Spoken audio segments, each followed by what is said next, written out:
Ya pemirsa, ketemu lagi bersama saya Roy Marintika di Ngobrol Santai Binus TV. Sudah lama nggak ketemu ya. Dan kali ini saya berada di Kota Medan. Saya mau berkunjung ke salah satu yayasan rehabilitasi narkoba di Kota Medan. Ya, oke. Namanya itu adalah Yayasan Rehabilitasi Narkoba Rumah Umi. Nah, saya kepengen ataupun saya mengajak Anda untuk melihat bagaimana sih aktivitas dari Yayasan Rehabilitasi Rumah Umi ini, apa saja kegiatan mereka. Yuk ikuti saya di Ngobrol Santai. Yuk sini.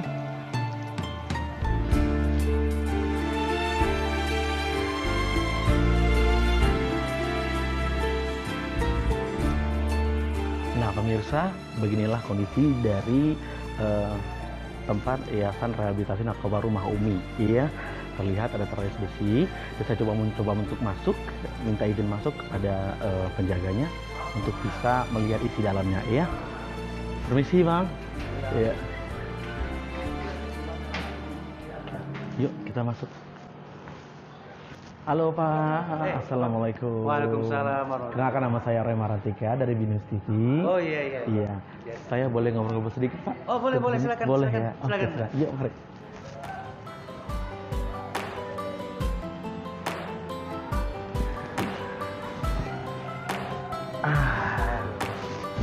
Suasana enak ya Pak?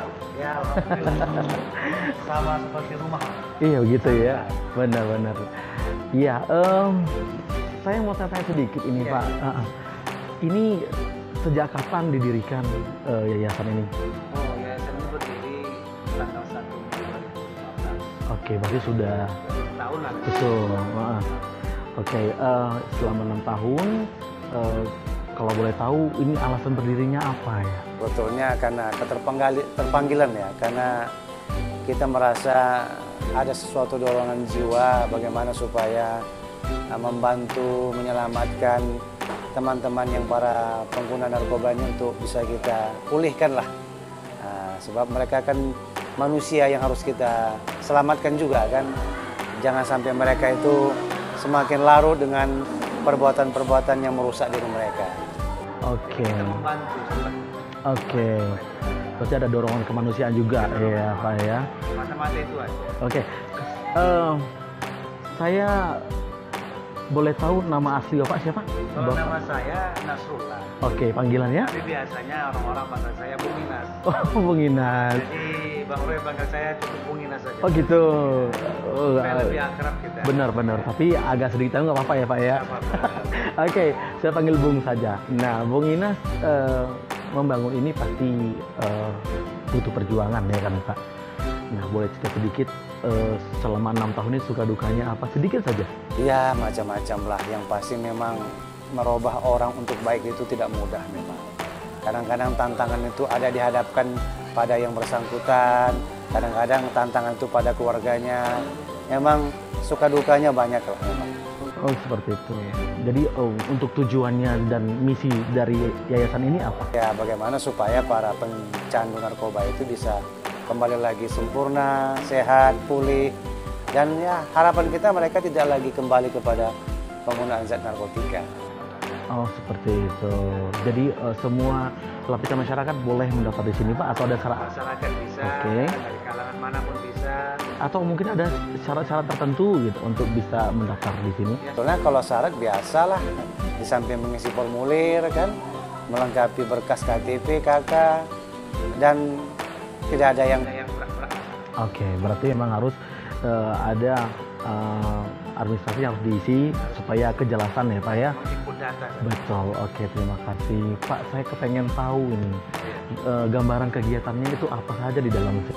Kalau untuk kegiatan, nanti akan langsung saya perkenalkan dengan manajer saya. Karena dia lebih jelas, lebih detail, lebih pasti menjelaskan itu.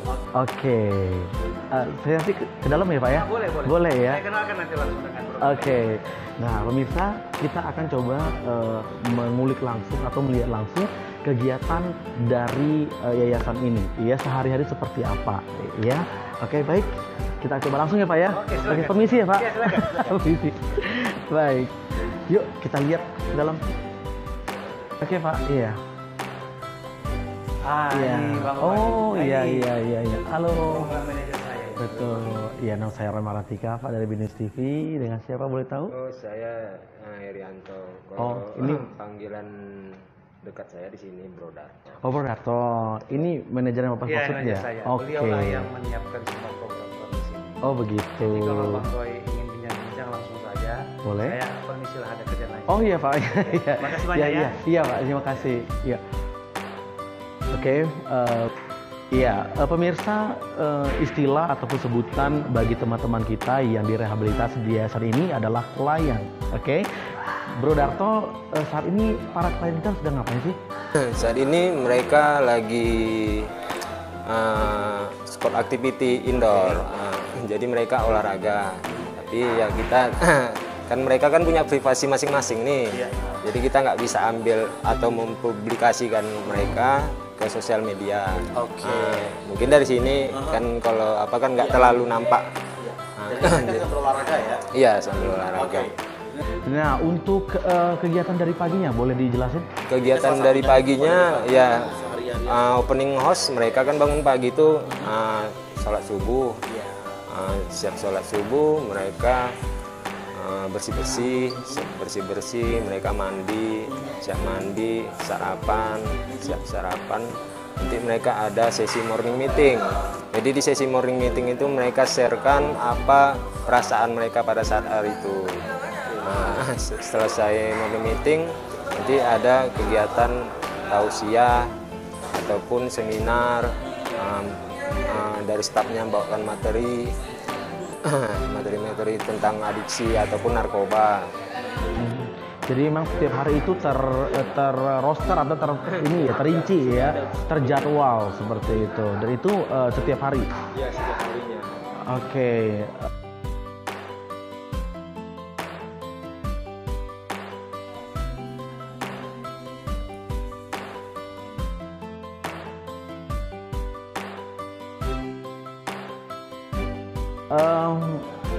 Mengenai kapasitas ataupun daya tampung yang bisa ditampung oleh Yayasan Rehabilitasi Rumah Umi ini.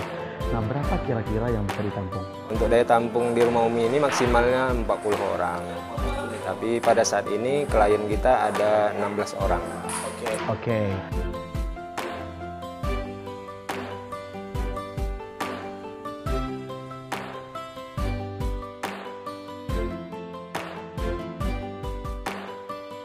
Untuk untuk persyaratannya yang direhabilitasi ini adakah persyaratan khusus seperti jenis kelamin atau apa, atau hanya mengusung laki-laki saja atau perempuan saja? Untuk saat ini untuk di fasiliti ini khusus male, khusus laki-laki. Kita nggak nampung perempuan untuk seperti itu. Tapi ada juga sih untuk yang rawat jalan, ada juga kita terima. Berarti boleh ya? Rawat jalan. Tapi untuk rawat inapnya khusus laki-laki. Oh, seperti itu. Nah, selain kegiatan olahraga, kegiatan keagamaan juga ditekankan di sini, ya. Nah, tujuan dari program-program yang diadakan oleh Yayasan Rehabilitasi Rumah Umi ini, apa itu tujuannya? Tujuan kita untuk membuat program bagi pecandu di Rumah Umi ini ya pastinya memperbaiki pola pikir yang mereka udah terbalik. Kayak kalau pada saat mereka menggunakan narkoba itu yang siang jadi malam, yang malam jadi siang. Jadi kita perbaiki lagi cara pola pikirnya, mindsetnya, dan perilakunya. Oke. Sebagai manajer di sini dan teman-teman lain yang mungkin sebagai yang membantu Bro Darto dalam bekerja di yayasan ini. Nah, suka dukanya itu yang paling abang ingat tuh apa sih? Ada nggak beberapa yang nggak terlupakan gitu? Boleh diceritakan sedikit? Kalau sukanya ya, dari sukanya ya pastinya saya dari mantan pecandu juga. Jadi kalau sukanya ya karena saya dari background saya dari pecandu juga, ya tujuan saya membantu mereka untuk membantu diri saya sendiri. Jadi kalau dukanya ya pastinya ya pada saat mereka sudah lepas dari sini, di situ ya pastinya ada perpisahan. Iya. Batin ya, karena mereka Karena kita di sini konsep kita kekeluargaan. Oke. Berapa lama kira-kira untuk durasi ataupun jangka waktu rehabilitasi yang dibuat di rehab? Ya. Jadi untuk rawat inap di sini temprem rawat inapnya selama 6 bulan. Apakah bisa berlanjut ketika para klien ini mungkin belum layak atau belum bisa dinyatakan total sembuh? Ya, sebagian ada dan sebagian ada yang udah grow juga, dan rawat lanjutnya ada juga dari kita seperti program aftercare. Dan setelah selesai jalani program 6 bulan itu kita suggestkan juga biar dia ke depannya berada ataupun bertanggung jawab di suatu yayasan sosial agar dia berada di circle aman juga gitu. Itu kita ajukan dia untuk sekolah sebagai konselor. Oh gitu. Nah, untuk tipe-tipe pecandu yang pernah masuk kemari, yang pernah masuk di rehabilitasi di sini, apakah pernahkah ada kategori berat atau kategori ringan? Pastinya dari saya awal dari berdiri Rumah Umi ini, saya udah di sini ya. Pastinya banyak yang saya alamin ya, dari pecandu berat, kayak penggunaan jenis narkoba apa aja. Kalau untuk saat ini kan kebanyakan penggunaan banyak sabu-sabu. Kalau dulu kalau penggunaan kayak jarum suntik ataupun tahu itu mungkin lebih berat lagi ini. Oke. Seperti itu ya. Nah, adalah narkotika yang sering digunakan untuk para klien sekarang adalah sabu-sabu. Nah, kalau misalnya ketika para klien itu dinyatakan sudah terbebas lah ataupun sembuh lah dikatakan dari kecanduan narkoba tadi ini. Nah, ini kemana kira-kira program yang disediakan oleh rehabilitasi kita ini? Ya seperti yang saya bilang tadi, ya sedang rawat inap kita buat program aftercare. Aftercare itu orang yang udah selesai menjalani rehabilitasi. Itu nanti kita maksudnya kita pertanyakan apa yang menjadi skill dia, menjadi hobi dia, kalau bisa kita kembangkan, dan itu kita suggestkan juga kalau memang dia mau untuk sekolah konselor tadi. Oh, jadi ada sarannya yang diberikan kepada klien untuk mau milih sesuai dengan apa hobi mereka. Dan berarti di sini Yayasan Rehabilitasi Narkoba Rumah Umi ini memiliki kolega ataupun channel untuk menampung mereka ini. Kayak seperti ada kita kerjasama dengan Biro juga gitu. Dan yang punya usaha gitu. Ya, kayak perbengkelan ataupun kayak buat sepatu. Dan itu mereka diajari di yayasan ini atau di luar? Langsung di tempatnya. Oke, jadi yayasan ini bekerjasama dengan pengusaha di luar untuk ini. Nah, untuk membeli kepercayaan masyarakat ini tentang lulusan dari, kita bicara lulusan ya, ataupun hasil dari rehabilitasi dari sini, itu seperti apa? Adakah kendala di awal-awal? Kalau untuk masyarakat pastinya itu kita, yang jelas kita udah bersosialisasi. Dan itu tergantung dari individunya lagi, dari kliennya yang udah selesai dari sini. Dia udah layak kita lepas di sosial dan masyarakat gitu. Oke, karena kan kita kan tahu narkoba ini kan seakan-akan kepercayaan orang itu susah terbeli gitu ya. Jadi alhamdulillah Yayasan Rumah Umi ini sudah pernah mengeluarkan ataupun meluluskan klien kita ini dan diterima di masyarakat. Seperti itu ya Bang, ya Bro ya. Oke, yang menjadi faktor kelulusan dari mereka ini apa sih? Tanda-tanda mereka adakah yang memang sudah berhasil? Pernah ada yang berhasil sih selama 6 tahun ini? Ini saya jelaskan ya, untuk namanya pecandu ini pemulihan seumur hidup.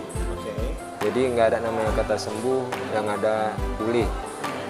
Terkadang bisa saja mereka udah menyelesaikan rehabilitasi dan mereka kembali lagi menggunakan. Nah, jadi bila si klien yang udah selesai jalanin rehabilitasi apa yang didapatnya di rehabilitasi nggak diaplikasikannya di luar, kemungkinan dia bisa kembali lagi. Tapi alhamdulillah sampai sekarang belum ada yang seperti itu ya. Tetap lanjut dan berhasil menjalankan kehidupannya di luar. Oke, terima kasih Bro Darto, terima kasih banyak atas informasinya. Dan pemirsa, itu tadi bincang-bincang kita bersama Bro Darto, salah satu manajer dari Yayasan Rehabilitasi Narkoba Rumah Umi. Ya, ikuti perjalanan kami berikutnya di episode Ngobrol Santai bersama Binus TV mendatang. Ya, saya Romartika pamit dan sampai jumpa.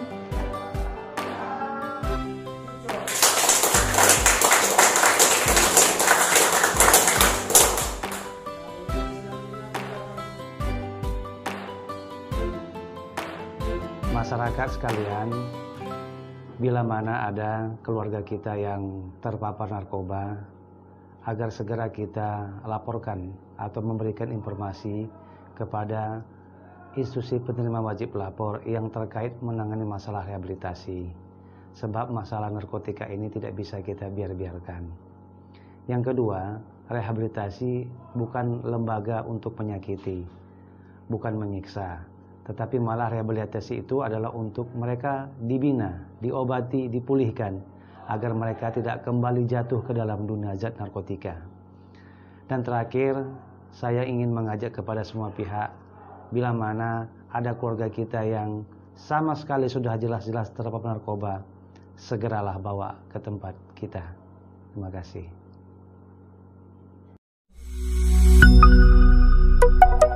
Binus TV.